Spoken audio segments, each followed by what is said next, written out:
তারা কেউ নেই। এই হুজাইফা আগে আগে কথা বলো কেন? Third one.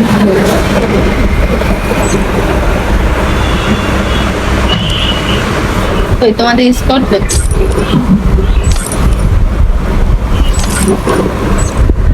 হে এভরিওয়ান, আজকে একটা স্ট্রিমারের সাথে ভার্সেস করার জন্য আমাদের রুম আইডি পাসটা দিয়ে দেই।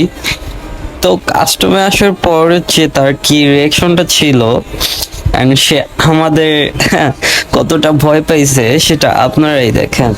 টিকটকারীরা মেনশন করে দিই। আপু একটু ভালো প্লেয়ার আইনেন, আপনার তো পারবেন না, যা খেলা দেখলাম।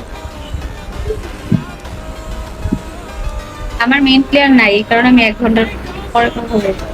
কাস্টমাইজ দিছো দেখা যাক। একটা প্লেয়ার আনেন তাহলে ফ্রি করেন, প্লেয়ার নাই। ইউজার না হইলেই হবে। দেন স্ট্রিমারের প্লেয়ারটা বলতেছিল যে ওয়ার্ল্ড থেকে নেন বা লাইভ স্ট্রিম থেকে নেন।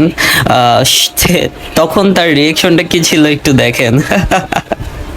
র্যান্ডম নেন ইয়া ওয়াল থেকে নেন কি কই স্ট্রিম থেকে নেন স্পট ম্যাচ তারা কেউ নেই। এই হুজাইফা আগে আগে কথা বলো কেন? প্লেয়ারটা ঠিক আছে, আমি নিজের প্লেয়ারই পাচ্ছি না, পকেটে দেয়। স্ট্রিমের প্লেয়ার কোনো কাজে আসে? প্রথমত যারা স্ট্রিম দেখতেছে তাদের ছোট করে কথা বলাটা উচিত হয় নাই আপনার।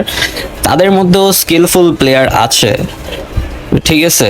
তো খেলা পারেন না সেটা স্বীকার করেন, এন্ড নাচতে না জানলে উঠান বাঁকা, ঠিক আছে?